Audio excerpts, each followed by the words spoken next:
本当に回る超ミニ換気扇。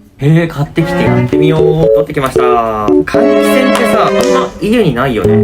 友達がさ、よく換気扇の下でさ、どことかさ、吸ってる人がいるんだけどさ、ごめん、友達いるって嘘ついた。